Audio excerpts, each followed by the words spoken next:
Yuk jadi bagian dari dakwah kami. Dukung operasional dakwah dan sosial kami, raih pahala amal jariah yang terus mengalir sampai hari kiamat. Assalamualaikum warahmatullahi wabarakatuh. Alhamdulillah, selalu saja lisan kita memuji dan memuja Allah atas segala nikmat yang Allah limpahkan kepada kita. Termasuk Allah masih memilih kita di antara hamba-hambanya yang diberikan umur di bulan Ramadan ini. Semoga Allah kuatkan kita dan selalu mudahkan kita untuk berada di atas ranah keimanan, ilmu dan juga amal-amal saleh, serta bertobat dari dosa-dosa kita, dan semoga Allah memberikan kita peluang Ramadan yang banyak ke depan, maksimal yang diberikan kepada hamba-hambanya, tentu dengan taufik dari Allah agar juga tersibukkan selalu dengan kebaikan-kebaikan. Dan semoga Allah mudahkan juga kita mengamalkan ilmu-ilmu Ramadan ini dari segala macam ragam ibadah yang sudah kita coba bangun pondasinya di Ramadan agar kita terapkan setelah Ramadan nanti. Allahumma amin. Lanjutnya kita panjatkan salam hormat kita kepada utusan Allah Nabi besar Muhammad sallallahu alaihi wa alihi wasallam, sebagaimana Allah telah perintahkan kita untuk mengucapkan salam hormat tersebut. Melanjutkan pada buku kita 100 ide praktis mendidik keluarga menjadi saleh yang ditulis oleh Abdul Latif bin Hajiz Al-Ghamidi, dan kita sudah menyelesaikan ide ke-81 pada kesempatan yang lalu. Sedikit saya ingatkan, ini berbicara tentang masalah memanfaatkan rekreasi keluarga. Jadi memang kumpul dengan keluarga, sesekali keluar mungkin dengan mereka, atau mungkin duduk bersama di meja makan, duduk bersama di ruang tamu misal. Itu sesuatu yang sangat positif sebenarnya. Di sini penulis ingin menitik beratkan pada pertemuan kita yang terakhir membahas ide ke-81 membentuk keluarga saleh adalah memanfaatkan rekreasi dan perjalanan darat ataupun laut ataupun udara untuk menguatkan iman di dalam hati mereka. Hal itu dengan mengaitkan mereka dengan Tuhan mereka pada setiap apa yang mereka lihat atau dengar atau alami. Misal contoh di pesawat, kalau memang lagi duduk di pinggir dekat jendela, bisa sambil melihat ke langit, sambil kita coba mentadabburi, gitu kan, merenungi bagaimana Allah ciptakan langit itu, dan kita jelaskan kepada anak-anak betapa luasnya ciptaan Allah Subhanahu wa taala, berapa sempurnanya, gitu ya. Kalau kita memang menghafal beberapa ayat Al-Quran, atau misalnya sebelum naik pesawat kita bisa searching di Google misalnya tentang tadabbur alam, ayat-ayat tentang tadabbur alam. Jadi sementara di pesawat, setelah kita download tulisan tersebut, kita bisa bacakan buat anak-anak penerbangan 1 jam misalnya Jakarta-Surabaya, atau 2 jam penerbangan, apalagi kalau lama sampai misalnya perjalanan umroh sampai sekian jam ya, 8, 9 jam, 10 jam, karena Jakarta-Jeddah itu bisa memakan 9 jam kalau direct, dan lebih kalau dia transit tentunya, dan juga ada penerbangan sekitar 10 jaman ya, hampir 10 jam kalau langsung direct Madinah, Jakarta Madinah. Maka semua ini bisa kita tunggangi untuk memberikan manfaat kepada anak-anak yang sedang bersama kita. Jadi kita tunggangin dengan memberikan kepada mereka informasi. Jadi bukan hanya sekedar kosong saja tanpa diisi dengan memberikan manfaat secara keimanan. Kemudian juga menunjukkan kepada mereka dunia dengan kacamata akhirat, keindahan mengingatkan surga berikut kenikmatan-kenikmatan di dalamnya. Mungkin juga bisa dengan membaca buku. Kalau kita misalnya bawa buku di pesawat, dibacain buat anak-anak, buku tentang surga dan neraka, buku tentang para nabi-nabi misal, semua itu masuk dalamnya. Dan juga mengingatkan keburukan dan kejelekan ya, dan efek dengan siksa api neraka yang membakar segala isinya yang menyakitkan.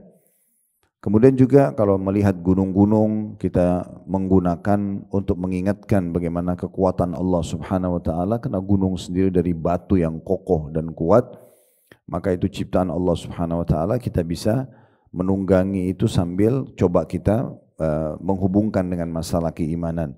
Langit-langit mengabarkan kuasa Allah, lautan memberitahu keagungan Allah, awan menyatakan rahmat Allah. Dan demikianlah seorang muslim hidup bersama keluarganya dengan hati yang hidup dan juga terjaga. Dia selalu mengumamkan bersama keluarganya dalam renungan, tadabbur dan tafakkur firman Allah Subhanahu wa taala dalam surah Luqman ayat 11, "Hadza khalqullahi fa'aruni madza khalaqal ladzina min duni." Ini adalah ciptaan Allah, maka perlihatkanlah oleh kalian kepadaku apa yang telah diciptakan oleh sembahan-sembahan kalian selain Allah. Jadi ini kurang lebih bahasan kita yang terakhir, sedikit kita reviewkan. Dan insya Allah sekarang kita akan masuk ke ide 82, bagaimana kita membentuk keluarga yang baik dan dekat dengan agama. Nah kebetulan momentum Ramadan tentunya, inilah saya melihat waktu kita berpesta, tanda kutip di sini, dalam ibadah. Kita berpesta dalam berdoa, kita maksimalkan doa kita berpesta dalam puasa, dalam zikir, dalam baca Al-Quran, sholat malam, terus kemudian menerapkan karakter-karakter positif seperti jujur, dermawan, ya, serta juga kita mengontrol ibadah-ibadah hati seperti ikhlas, tawakal, keyakinan kepada Allah Subhanahu Wa Taala. Semua ini momentum Ramadan luar biasa. Ini adalah lembaga pelatihan yang sangat besar dan pesertanya paling banyak di muka bumi ini.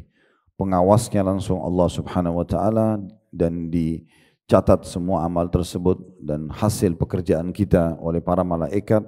Dan tentunya dimanapun kita pergi di Ramadan ini di muka bumi, kita akan temukan semua muslim sedang sibuk dengan program-program yang baik. Dan ini jangan sampai kita jadikan Ramadan sebagai sebuah beban, ya, tapi justru ini momentum yang paling baik untuk kita berpesta tanda kutip sini dalam ibadah-ibadah tersebut. Ya. Kalau para ahli maksiat mereka sangat gembira, mereka berpesta dengan zinanya, dengan bohongnya, dengan mencurinya, dengan manipulasi datanya. Ya, di waktu-waktu mereka punya peluang untuk itu, maka kita pun sebagai orang beriman harusnya lebih pantas kita berpesta dengan ibadah-ibadah ini. Jangan jadikan sebagai beban puasa itu, jangan jadikan beban sholat tarawih itu, karena kita sedang berada sekarang di tengah-tengah zona keamanan dalam sisi ibadah. Nah ini poin penting, sehingga nanti kalau tiba Idul Fitri, lisan kita mengatakan Alhamdulillah karena kita siap untuk mempraktikkan ilmu Ramadan. Jadi kita siap puasa sunnah, kita siap sholat malam, kita siap untuk baca Quran. Jadi lisan kita mengatakan Alhamdulillah sebagai figur sosok muslim yang siap untuk menjadi orang lebih baik 11 bulan ke depan. Dan jangan jadi orang-orang muslim yang mengatakan Alhamdulillah tapi lisannya Alhamdulillah ini kurang tepat. Karena dia seakan-akan di Idul Fitri Alhamdulillah maksudnya sudah lepas dari penjara ibadah. Tanda kutip, mereka anggap oh sudah tidak lagi puasa, tidak lagi sholat malam, tidak lagi ini dan itu. Ini keliru, sehingga tidak bermanfaat ya, atau tidak maksimal manfaat dalam pelatihan bulan Ramadan ini. Nah ini momentum yang paling baik, termasuk lembaga yang sangat baik untuk mendidik diri kita dan juga mendidik keluarga kita. Saya sudah pernah berbagi juga di beberapa poin yang sebelumnya masalah melatih keluarga dalam berpuasa ya. Jadi usahakan hindari istilah puasa setengah hari. Nah, itu tidak ada, itu sudah harus kita hapus karena memang tidak ada istilah puasa setengah hari dalam syariat Allah. Ajar anak-anak untuk berpuasa dan memang sampaikan kalau puasa itu mulai dari azan subuh sampai azan maghrib. Kita sudah pernah sampaikan riwayat di beberapa poin yang sebelumnya. Beberapa sahabiat Nabi perempuan radhiyallahu anhunna menceritakan kami mengajarkan anak-anak kami puasa di masa mereka kecil dan di saat mereka sudah mengeluh lapar ataupun haus maka kami berikan mereka mainan agar mereka tersibuk sampai azan maghrib. Dan kalau dia tidak tahan misalnya dibatalkan, itu tidak ada masalah karena dia belum balik gitu ya. Tidak masalah. Tapi kita jelaskan, tapi puasa kamu batal ya nak. Jangan motivasinya, tidak apa-apa masih kecil puasa setengah hari aja. Jadi itu turun-temurun, seakan-akan memang ada hukum itu, padahal sebenarnya tidak ada hukum ini. Ya. Jadi memang kita latih mereka untuk terbiasa menjalani ibadah-ibadah ini. Sama juga dengan sholat tarawihnya, yang merupakan sholat malam, sama juga dengan baca Qur'annya dan seterusnya. Jadi momentum Ramadan ini momentum yang paling tepat, karena jiwanya umumnya orang muslim itu siap untuk mengerjakan ibadah. Ini momentum kita sedang mendekatkan diri kepada Allah Subhanahu Wa Taala. Nabi SAW mengatakan tentang Ramadan, telah datang kepada kalian bulan Ramadan, di mana Allah melihat ya amal-amal kalian, maka tunjukkanlah yang terbaik dari diri kalian, karena Allah membanggakan kalian di depan para malaikatnya. Dan di bulan ini doa-doa diijabah, doa-doa diijabah. Maksudnya kita pesta dalam berdoa, kesempatan nih sampaikan semua hajat kita. Sebulan penuh terbuka iklan resmi di Ramadan diijabah doa. Ini luar biasa, mulai dari azan subuh sampai ya azan maghrib, begitu seterusnya selama 1 bulan. Kalau di hari-hari selain Ramadan biasanya kita tunggu Senin Kamis, baru ada waktu mustajab doa dengan puasa misalnya ya. Tapi kalau ini sekarang sebulan penuh kita bisa maksimalkan itu. Kita bisa maksimalkan itu. Baik, sekarang kita masuk ke nasihat 82, yaitu nasihat umum bagi keluarga, kata penulis, mengumpulkan mereka lalu menasihatin mereka tanpa menghususkan seseorang dari mereka. Hal ini dilakukan dengan urusan bersama di antara mereka seperti dorongan bersedekah, berbuat baik kepada orang lain, memberi pertolongan kepada sesama, menahan diri dengan tidak menyakiti orang lain, memperingatkan mereka dari akidah yang rusak, perkataan dan perbuatan yang jahat. Khusus ide 82 ini, penulis ingin menyampaikan sebuah pesan, kalau Bapak Ibu lagi ada kesempatan duduk sama anak-anak, duduk dengan pasangan hidup, jadi tetap ada kesempatan di situ yang kita gunakan untuk nasihat. Apa aja gitu, kita bisa berbicara. Karena pernah saya sampaikan, kita kalau sedang duduk dengan siapapun, dengan pasangan hidup, dengan anak-anak, dengan teman-teman, maka pembicaraan itu akan menjadi menu kalau kita memulai memaparkannya, kita mulai menyodorkannya. Mirip kalau kita ke restoran kan ada menunya.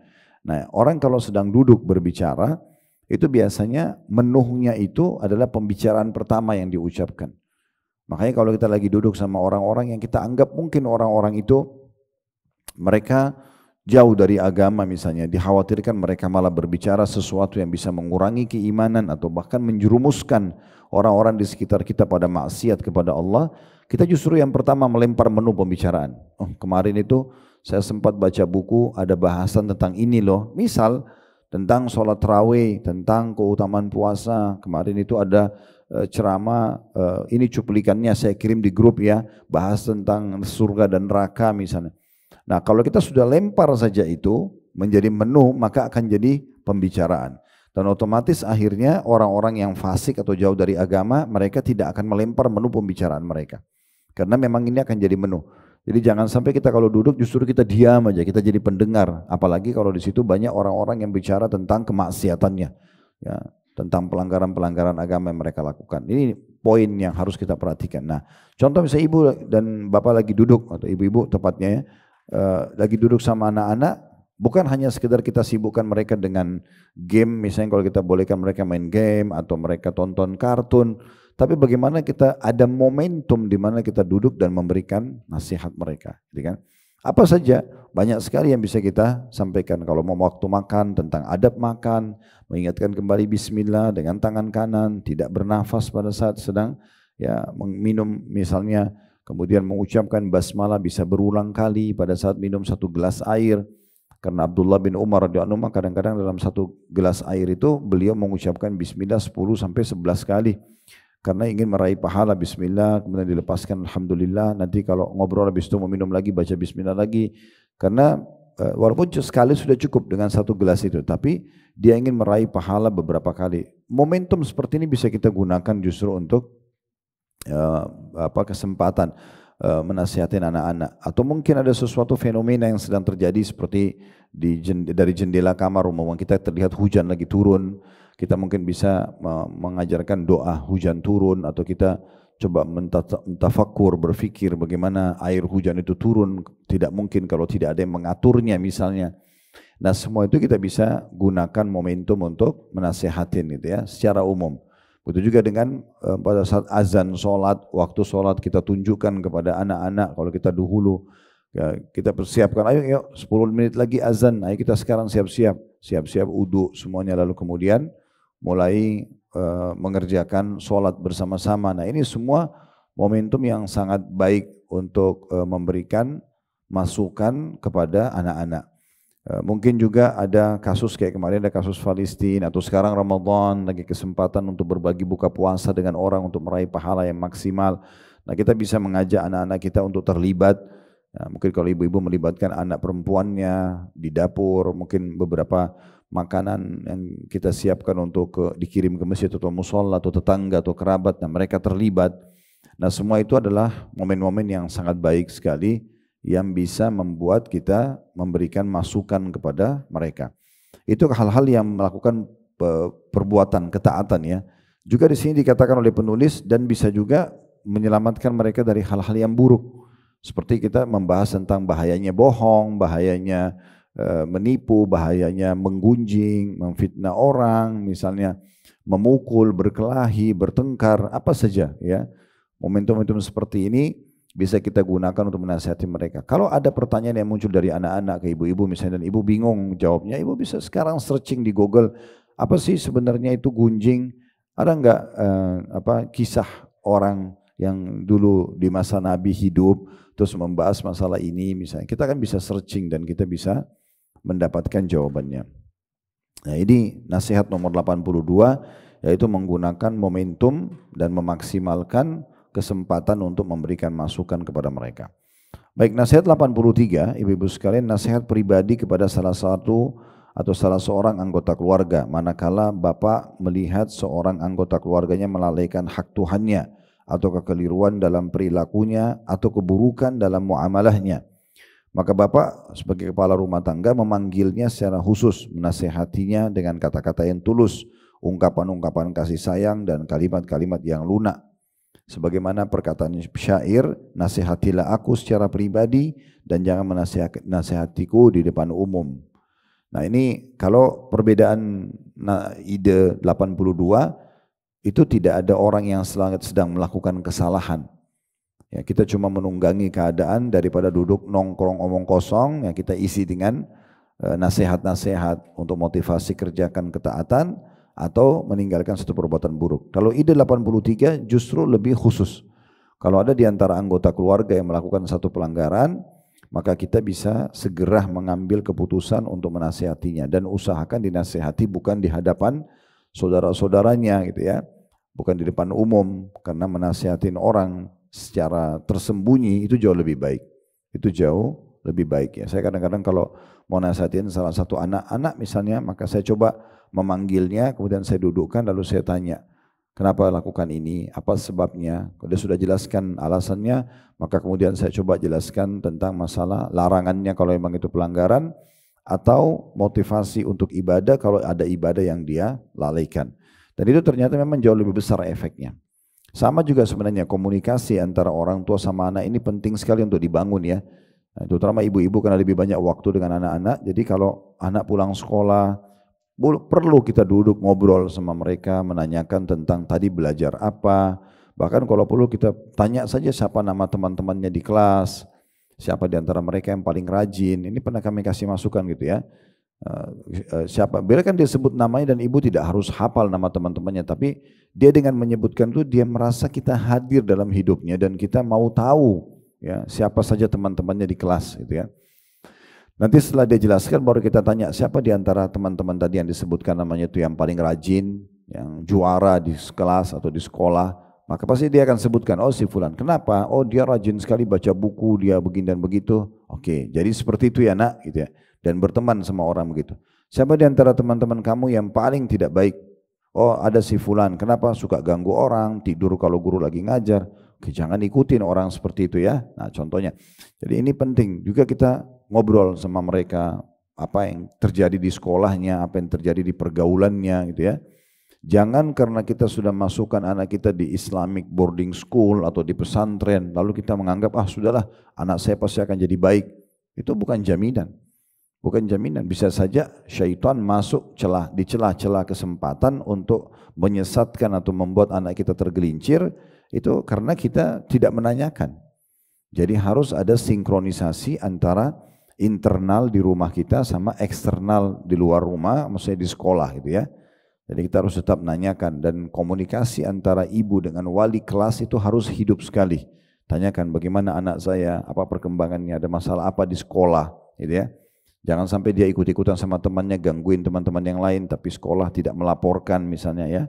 Atau dia buat geng-geng di sekolah gitu ya, sehingga melakukan kesalahan. Saya pernah bicara sama salah satu anak yang Allah amanahkan di pundak kami, SD.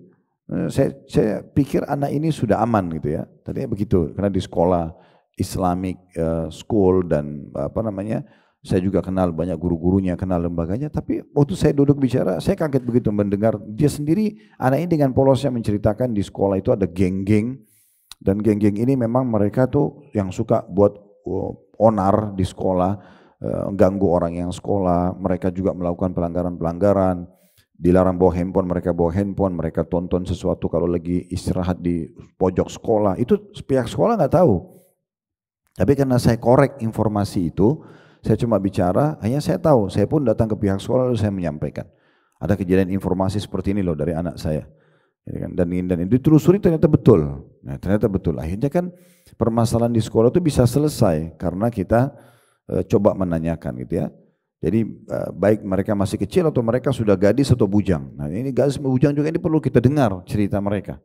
Ya, itu cerita mereka. Saya juga diamanahkan anak yang sudah balik, begitu saya sempat tanya, alhamdulillah Allah jaga mereka dan semoga segitu terus ya. Tapi saya coba tanya, di sekolah yang islami ini, di sekolah yang sudah dianggap insya Allah sesuai dengan sunnah, ini ada pelanggaran nggak sih? Karena kita kan orang tua cuma tahu dari luar, tidak tahu. Saya tanya, memang langsung to the point, saya panggil anak saya, duduk berdua, bukan di depan saudaranya, saya cuma mau tahu bagaimana di sekolah. Di sekolah itu ada orang yang berpacaran nggak? Dia diam langsung saja, dia mengatakan ada. Loh kok bisa? Bagaimana? Nggak diawasin oleh sekolah. Oh mereka nanti kalau selesai sekolah janjian di kantin luar atau di restoran yang di luar sekolah sehingga sekolah tidak tahu.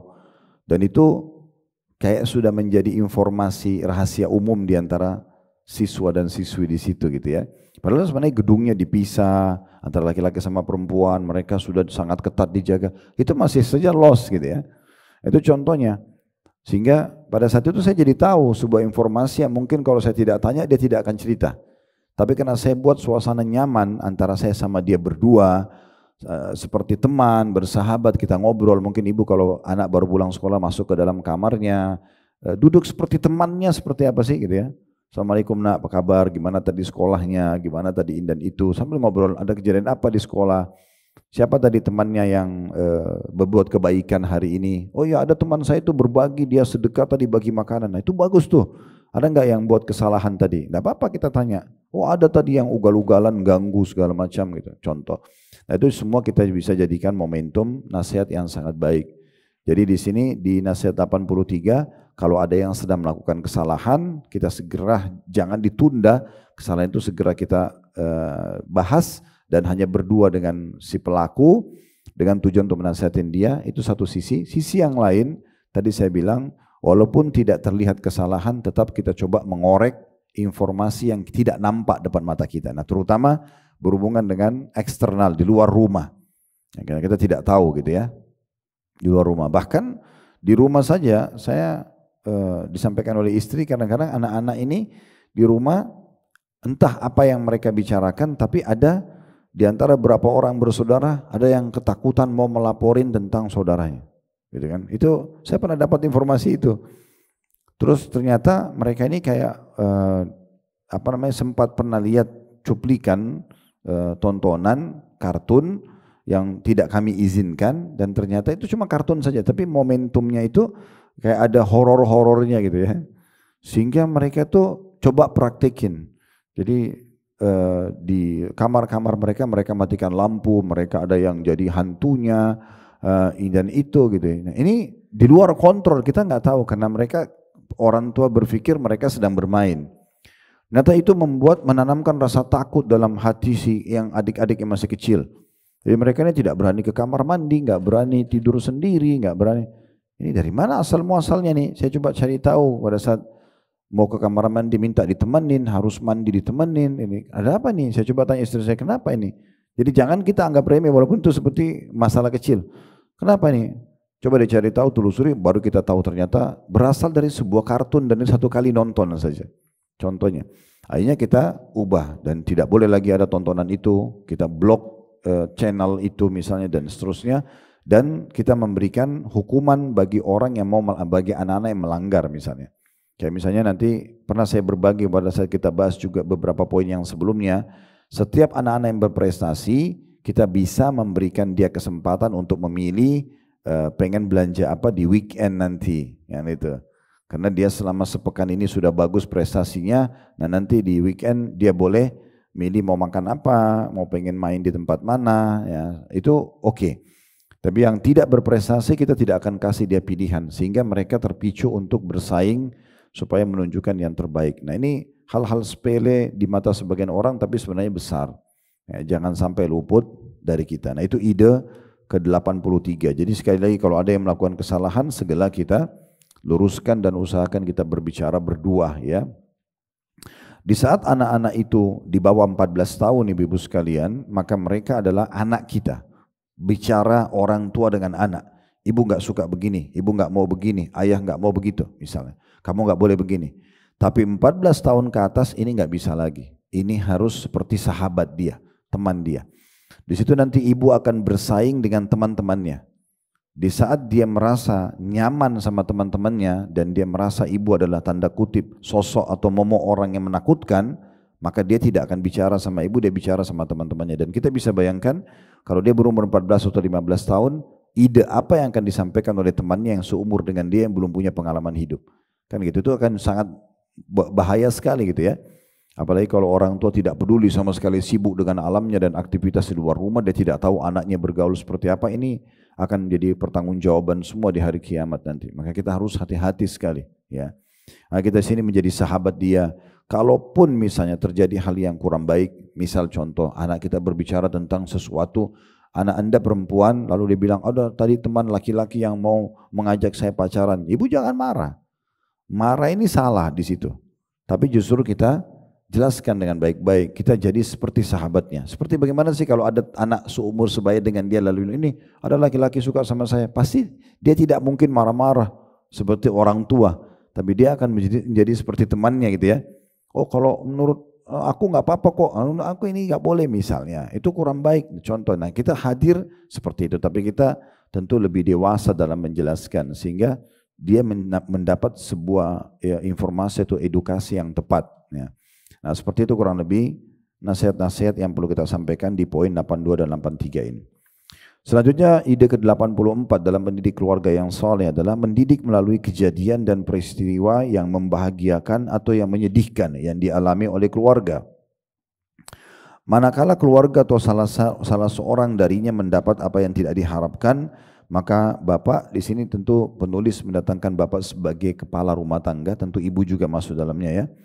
Manakala keluarga atau salah seorang darinya mendapatkan apa yang tidak diharapkan, kayak misalnya kecelakaan, keluarga meninggal, bangkrutnya usaha, ya, ini yang tidak diharapkan. Maka bapak mengingatkan mereka bahwa hal itu disebabkan oleh dosa-dosa. Ya, kalau misalnya ada kebangkrutan, kebakaran dan segala macam, ya.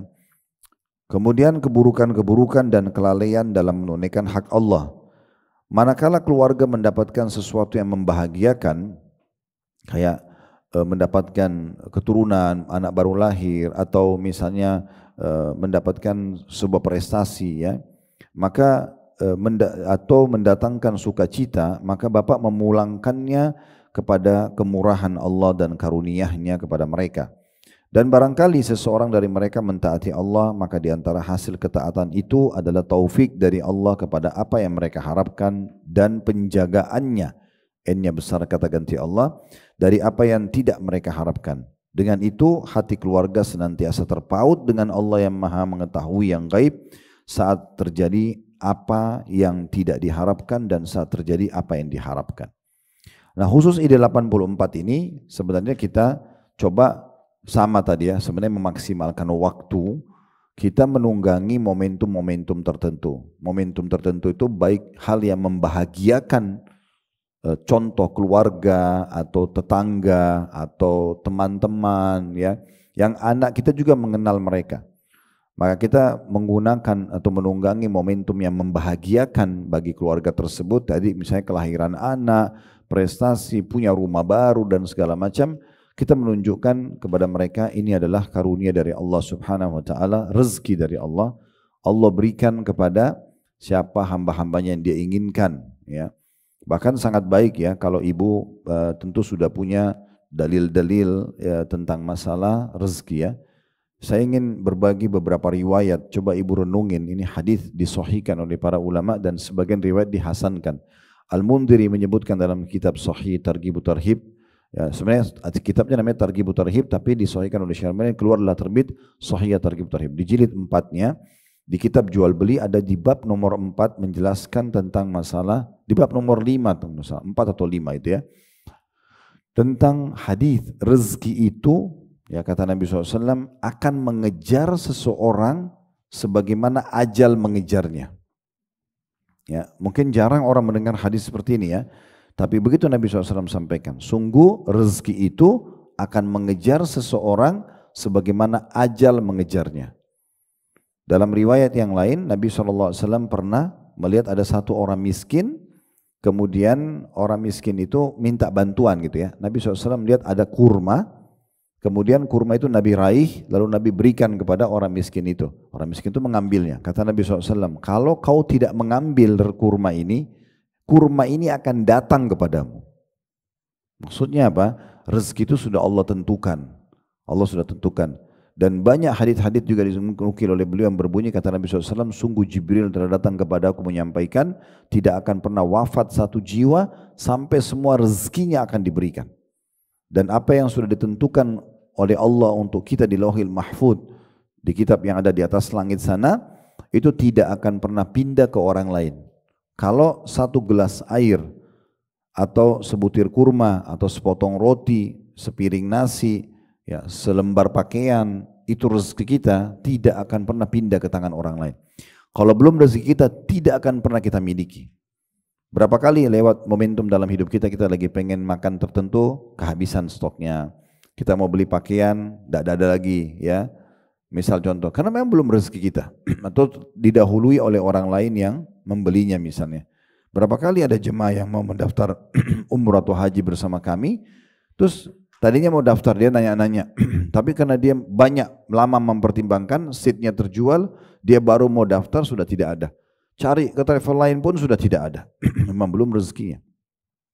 Jadi memang perlu kita garis bawahi poin-poin seperti ini ya, sehingga kita selalu mengembalikan apapun yang kita dapatkan sebagai karunia dari Allah Subhanahu wa Ta'ala. Ada seorang pengusaha Muslim waktu itu di Masjid Al-Irsyad di Surabaya. Kami sempat tablik akbar jauh sebelum pandemi tentunya. Waktu itu pernah saya tablik akbar di Surabaya dan kebetulan di masjid itu salah satu masjid yang kami datangi untuk mengisi ceramah dari sekian banyak masjid. Waktu selesai pengajian tablik akbar, ada satu pengusaha muda datang pada saya mengatakan, Ustadz, bagaimana saya memahami tentang takdir Allah berhubungan dengan masalah rezeki? Ceritanya dia bilang, saya dengan beberapa teman-teman saya, pengusaha-pengusaha ini kami masuk untuk mendapatkan satu tender di satu proyek gitu ya. Dan saya tahu teman-teman saya ini secara kualitas ibadahnya seperti apa. Saya bukan memuji diri saya, tapi saya tahu sebenarnya secara ibadah saya lebih baik dari mereka. Saya jaga sholat 5 waktu, saya jaga ini dan itu, sementara mereka itu kadang-kadang masih lalai. Tapi begitu tender itu didapatkan, yang dapat teman-teman saya tidak dapat. Bagaimana saya memahami momen ini? Sementara saya merasa saya lebih dekat kepada Allah Subhanahu wa Ta'ala. Maka jawaban saya cuma satu, ibu-ibu sekalian, saya mengatakan itu belum rezeki Anda. Belum rezeki. Kalau sudah rezeki sampai kepada kita. Kalau belum rezeki nggak mungkin. Ya. Saya pernah punya kisah sedikit sederhana sebenarnya, tapi kadang-kadang dari pengalaman hidup itu bisa jadi ilmu ya. Saya satu waktu juga pernah ke Surabaya, saya pernah beli makanan yang saya suka, makanan khas sana ya. Kemudian saya beli dan memang yang paling enak di satu tempat gitu. Saya pernah pesan sama kakak, beli, saya bawa. Sementara tunggu di lounge di bandara penerbangan, saya sambil nunggu buka laptop, cari kesibukan positif. Ya, saya lihat susun ceramah, susun data-data keuangan dan segala macam. Saya sempat taruh makanan itu di sebelah saya dengan tujuan memang nanti tidak banyak sebenarnya, tapi tujuan itu untuk saya bawa nanti, mungkin saya nikmatin sedikit di pesawat, saya bawa juga buat keluarga gitu. Pada saat panggilan sudah ada, karena saya lagi asyik waktu itu dengan laptop, saya tutup, kemudian saya jalan dan saya lupa makanan itu. Nanti sudah sampai Jakarta baru saya ingat, loh, makanan itu ketinggalan. Subhanallah, belum rezeki saya, tidak akan saya makan itu. Mungkin pernah juga ibu-ibu beli makanan taruh di kulkas, besok pagi kita bangun sudah nggak ada, dimakan sama anak-anak karena rezeki mereka, bukan rezeki kita itu. Walaupun kita yang beli. Nah itu contoh-contohnya ya.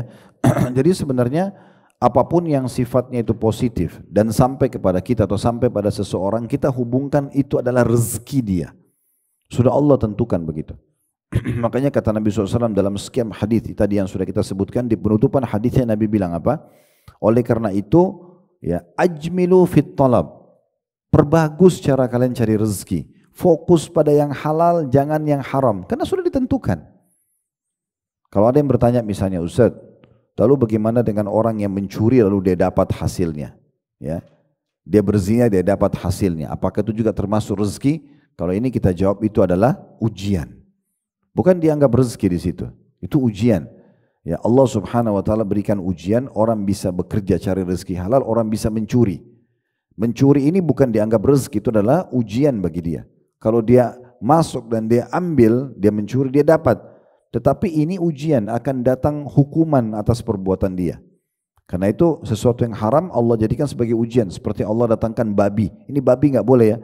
Jadi kalau ada orang tetap mau makan daging babi, itu ujian buat dia. Tidak dianggap sebagai rezekinya. Karena memang itu tidak dibolehkan. Itu sebagai ujian. Harusnya dia berlalu saja dan dia ambil yang dibolehkan.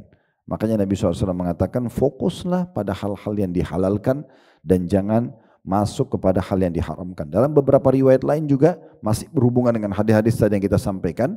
Itu kata Nabi SAW, sesungguhnya apa yang Allah siapkan terbaik dari rezeki tidak akan pernah dijangkau dengan maksiat kepada Allah. Jadi nggak bisa kita anggap itu sebagai sebuah rezeki karena kita maaf mencuri atau manipulasi data atau kita melakukan pelacuran lalu dianggap itu adalah sebuah rezeki. Itu tidak benar semuanya. Jadi ini momentum seperti ini kita jelaskan. Kalau ada keluarga yang lagi bahagia, mereka mendapatkan rumah baru, mobil baru, baju baru, apa saja, kita gunakan momentum itu, ingatkan anak-anak kita, itu Allah berikan rezeki. Rezeki itu seperti ini loh, pernah dalam Islam gitu ya. Allah sudah tentukan, itu sudah rezeki mereka, sudah tercatat, akan sampai kepada mereka. Dan kita tidak akan pernah meninggal ibu-ibu sekalian, dalam hadis ini disebutkan, kecuali semua rezeki kita akan diberikan. Ini pernah saya sampaikan di beberapa momentum kita yang sebelumnya, tapi saya ingatkan kembali. Ada seorang syekh di Saudi memberikan sebuah kisah gitu terjadi.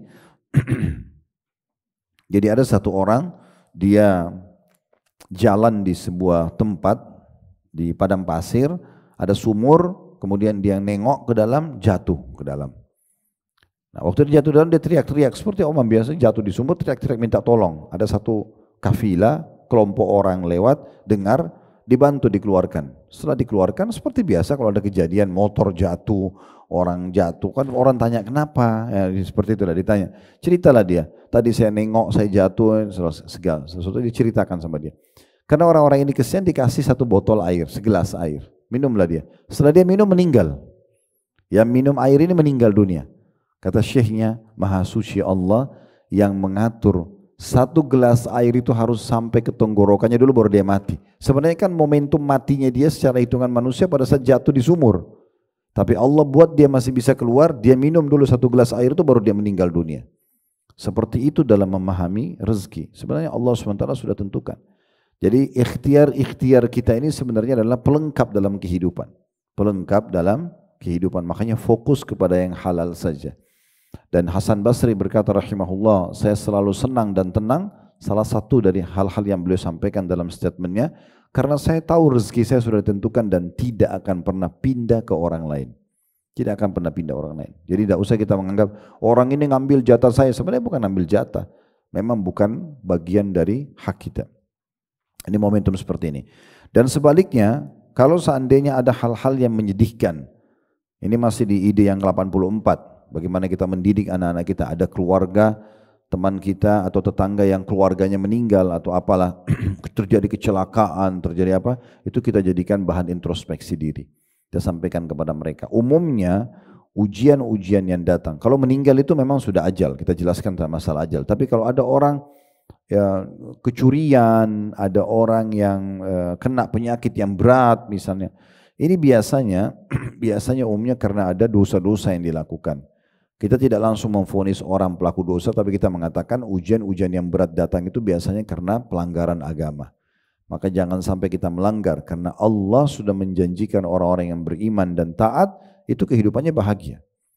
Berarti kalau ada orang yang didatangkan ujian oleh Allah SWT berat bagi dia, berarti ada sesuatu nih penyebabnya. Ya, pasti ada sesuatu yang membuat tertahannya nikmat atau rezeki karena pelanggaran-pelanggaran gitu ya. Jadi kita kalau misalnya momentum kematian, kita ingatkan tentang kematian dan bagaimana kita bersabar. Kalau momentum-momentum mungkin yang tabrakan dan segala macam ini, yang sebenarnya tidak umum, hanya sebagian orang atau sebagai ujian dari Allah, maka itu bisa saja momentumnya karena dosa-dosa. Supaya anak-anak kita tahu, oh ternyata saya kalau buat dosa ini saya akan ada konsekuensi hukuman. Nah ini gambaran di ide 84. Baik, ide 85 untuk mendidik keluarga kita supaya menjadi keluarga yang saleh, mendidik keluarga di atas sikap yang benar dalam menghadapi ujian hidup, seperti bersabar atas takdir, menerima qadha atau keputusan Allah, dan bersikap teguh di atas kesulitan hingga maut menjemput. Pemimpin keluarga adalah hati dan kepala keluarga. Bila hati lurus, maka anggotanya akan lurus pula. Bila dia bersedih dan melemah saat mendapatkan ujian berupa kesulitan, atau berbangga dan sombong saat mendapatkan ujian berupa kebahagiaan, maka keluarga akan mengikutinya dalam kebanyakan keadaan, perkataan dan perbuatan. Mereka melihatnya dengan mata keteladanan dan meliriknya dengan pandangan mengikuti. Hendaknya setiap penanggung jawab atas keluarga bertakwa kepada Allah terkait keluarganya, karena mereka tegak dengannya, terpengaruh oleh perkataan-perkataan dan perbuatan-perbuatannya, serta meniti jalan yang dilalui dan dijalaninya. Jadi ide 85 ini kita bagi menjadi 3 bagian ya, supaya mudah difahami. Yang pertama, bagaimana kita sendiri menjadi suri tauladan. Di saat ada nikmat, ibu-ibu bersyukur dan dengarkan itu kepada anak-anak. Alhamdulillah kita hari ini ada makanan nak. Alhamdulillah hari ini kita ini dan itu. Alhamdulillah Allah masih memberikan kita kendaraan. Tuh lihat orang-orang di pinggir jalan masih ada yang naik kendaraan umum misalnya. Alhamdulillah kita ada rumah ini. Mungkin sesekali saya pernah berbagi itu juga di beberapa pertemuan yang sebelumnya ya. Sesekali bisa bawa anak-anak ke rumah yatim. Ya, bukan anak yatimnya saja yang kita undang, tapi kita bawa mereka anak-anak ke rumah anak yatim. Kemudian minta kepada pengurus rumah anak yatim itu mengumpulkan anak-anak yatim sambil kita berikan misalnya santunan, sambil biar anak kita berbicara bahasa anak dengan anak. Kita bilang, nak coba tanya bagaimana perasaan mereka karena tidak punya orang tua. Misal, bagaimana perasaan kamu tidak punya ibu, bagaimana perasaan kamu tidak punya ayah. Biarkan anak yang yatim itu menceritakan pada anak kita dengan bahasa kekanak-kanak anak-anaknya gitu ya. Oh tidak enaklah inilah itulah. Nah itu memberikan pelajaran yang sangat baik dalam kehidupan mereka. Biarkan anak kita jalan keliling melihat kamar-kamar anak yatim di rumah yatim itu, kamar mandinya, gitu kan. Bagaimana pada saat mereka dihidangkan makan dengan batasan makanan, dengan ala kadarnya, semua itu akan membuat mereka lebih mensyukuri nikmat yang ada di rumah, ya. Nah ini kan kita jadikan itu sebagai momentum yang tepat sebenarnya ya. Jadi bagaimana kita menjadi suri tauladan kita sendiri, kalau ada nikmat kita selalu bersyukur, kita ajak anak-anak kita bersyukur, dan salah satu tadi selain kita ucapin, kita juga coba mengajak mereka melihat rumah yatim, orang-orang susah dan segala macam itu. Nah ini bagian pertama dari ide ke-85, bagaimana orang tua itu menjadi suri tauladan. Juga satu sisi kalau ada ujian datang kayak misalnya dia lagi sakit, dia enggak nunjukkan kepada anak-anak momentum keluhan. Karena saya pernah jelaskan ya, statement Umar radhiyallahu anhu, kalau ada orang yang sedang diuji oleh Allah, maka keadaannya cuma 2. Yang satu akan mendapatkan pahala, yang satu justru mendapatkan dosa. Yang mendapatkan pahala adalah kalau dia diuji oleh Allah, bangun tidur misalnya dia tiba-tiba bangun dalam kondisi sakit, maka dia bisa menerimanya. Oh Allah lagi uji saya. Dia bisa terima itu ya, sebagaimana dulu saya sehat, sekarang Allah uji saya sakit. Karena sudah sakit, berkeluh kesah pun tidak akan mendatangkan kesembuhan. Maka diterima, oh ya ini Allah lagi uji saya. Maka dia mendapatkan pahala karena menerima keputusan Allah itu, kemudian juga dia mudah melaluinya, karena bagi dia ini sebuah ujian yang sudah saya jalanin aja, saya nikmatin prosesnya. Dan yang ketiga, dia juga akan menemukan jalan keluarnya. Tapi orang yang kedua yang tidak bisa menerima takdir Allah Subhanahu wa taala, ujian yang datang kepada dia, maka dia akan menolak. Kenapa saya bisa sakit? AC lah disalahin, cuaca misalnya, pasangan hidupnya kah, makanan yang dikonsumsi tadi malam, berbagai macam alasan dicari untuk menyalahkan kenapa dia sakit. Misalnya dia tadi malam tidur sehat, sekarang bangun flu atau demam. Padahal sebenarnya mencari alasan itu tidak akan ada manfaatnya buat dia, gitu kan? Karena kata Nabi SAW, kalau sudah terjadi sesuatu pada kalian, ucapkanlah qadarallah wa ma syaa fa'al. Allah sudah takdirkan dan terjadi. Dan jangan buka pintu kalau seandainya, atau lau dalam bahasa Arab, karena itu membuka pintu-pintu syaitan. Gitu ya. Jadi sekarang kita menerima itu. Nah, kalau orang tidak bisa menerima, maka secara otomatis dia seperti menolak. Ya Allah, kenapa kok buat saya sakit? Ini kan seperti memprotes. Anda saja kalau kerja di perusahaan, perusahaan kasih satu keputusan, ketika ada protes mungkin kita akan dikasih surat SP, ya, surat peringatan, atau kita dikeluarkan. Nah, itu keputusan. Nah, bagaimana keputusan Allah Subhanahu Wa Taala? Kalau ada nikmat kita tinggal bersyukur, ada ujian kita harus bersabar, bisa menerimanya. Maka kalau orang tidak bisa terima, dia akan dapat dosa karena dia tolak takdirnya Allah itu, dia sulit melaluinya karena selalu berkeluh kesah dengan apa yang sedang datang ujian pada dia, dia susah melaluinya. Orang tadi kalau menerima lebih mudah melaluinya. Dan yang ketiga tidak menemukan jalan keluarnya. Jadi memang ini poin yang sangat penting untuk kita jadikan diri kita sebagai suri tauladan, ya. Itu bagian pertama yang kita ingin titik beratkan di ide 85, bagaimana kita sebagai orang tua menjadi suri tauladan. Kalau ada nikmat kita bersyukur, ada ujian kita coba bersabar. Jadi nanti mata anak-anak kita ini dan pasangan itu kita akan tersorot sebenarnya menuju ke arah kita. Ya, terutama di sini yang disoroti oleh penulis tentunya bapak rumah tangga dan ibu tentu juga sebagai wakilnya suami, ya, itu sama posisinya ya. Anak-anak akan selalu melihat bagaimana sikap kita sebagai orang tua. Kalau ada nikmat bersyukur, mereka juga pasti akan belajar bersyukur. Kalau ada ujian bersabar, maka mereka juga nanti akan menunggangi momentum sabar itu. Sisi yang kedua adalah bagaimana kita harus bisa menerima qada Allah Subhanahu Wa Taala dan mengetahui keutamaan sabar. Nah, jadi memang sabar itu punya keutamaan yang sangat besar. Sementara sabar itu dibagi tiga oleh sebagian ulama.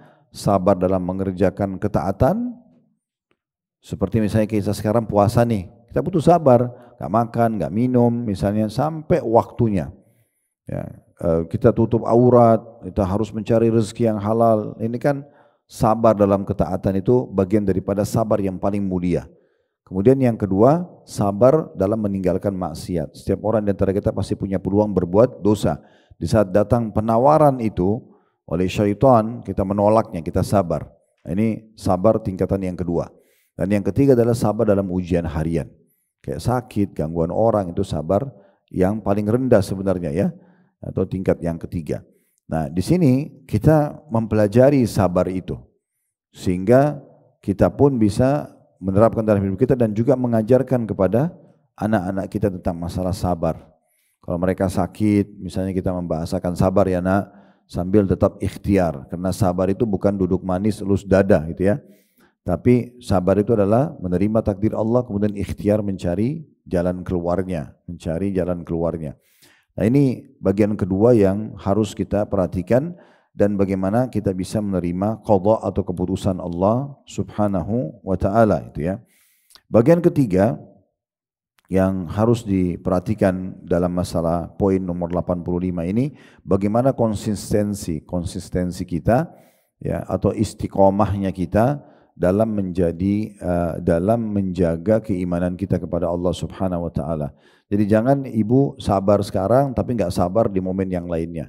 Jangan kita bersyukur di satu momen tapi kita tidak bersyukur di momen yang lainnya, gitu ya.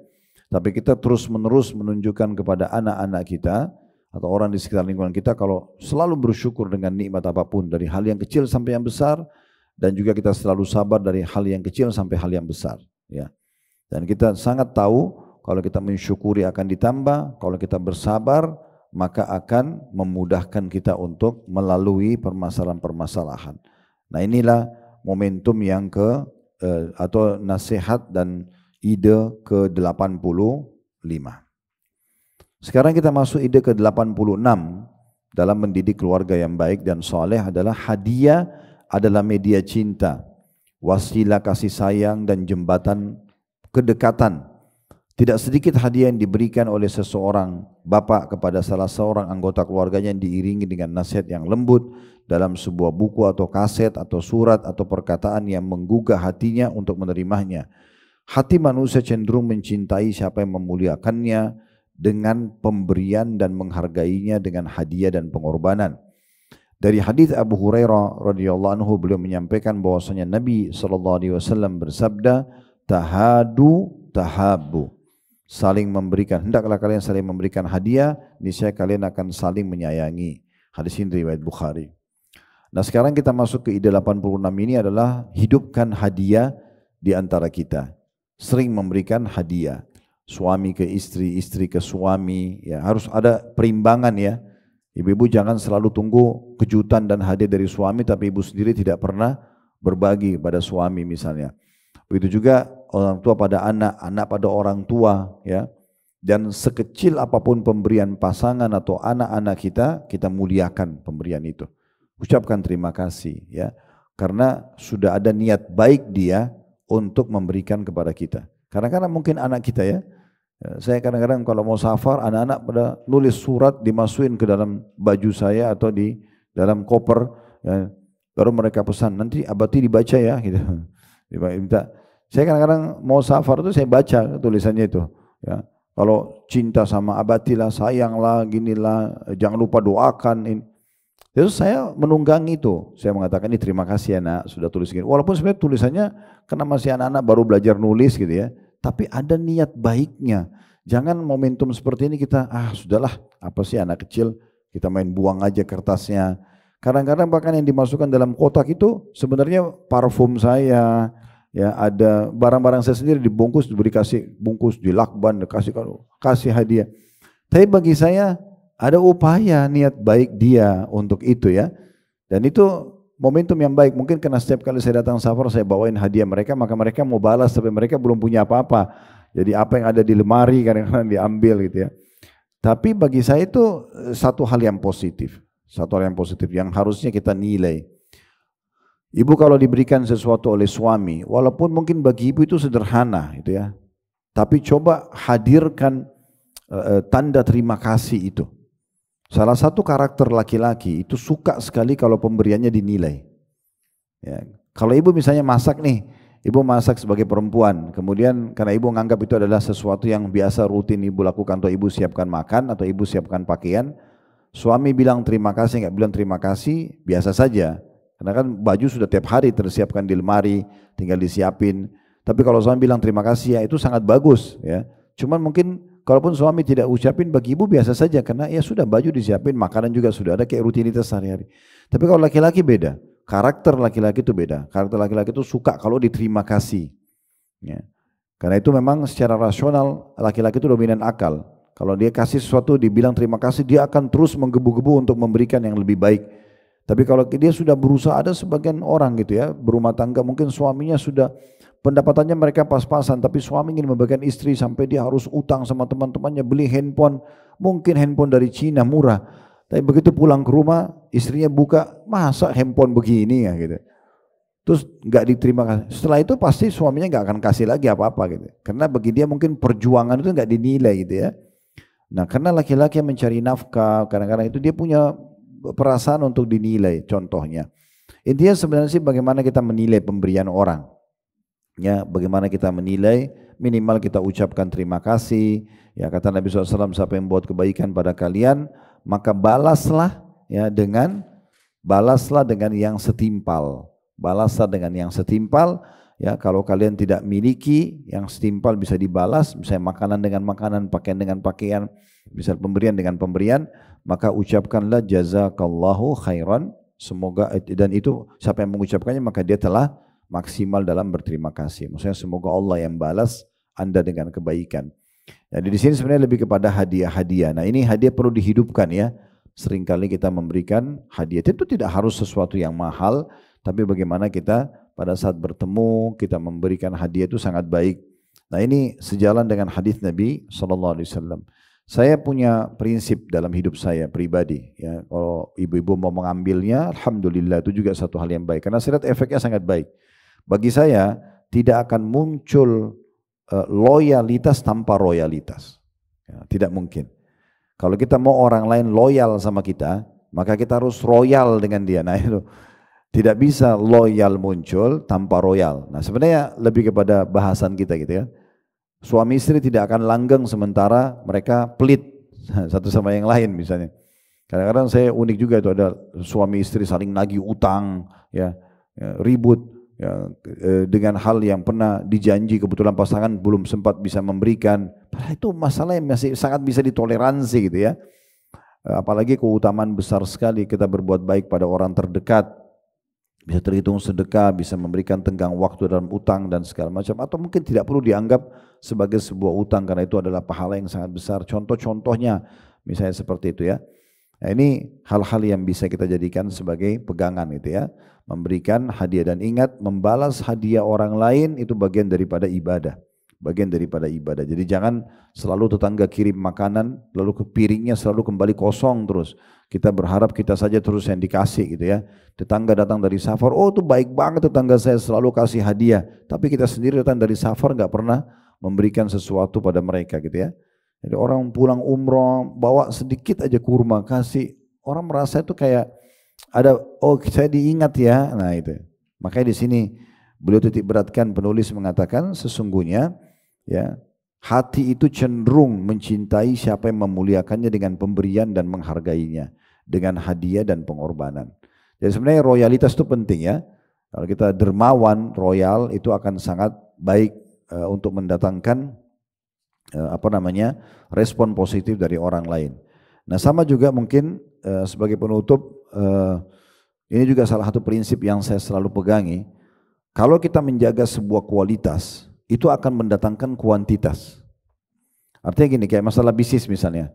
Kita bisa jaga, kalau kita jaga kualitas kita, kuantitas penjualan akan tambah. Itu otomatis.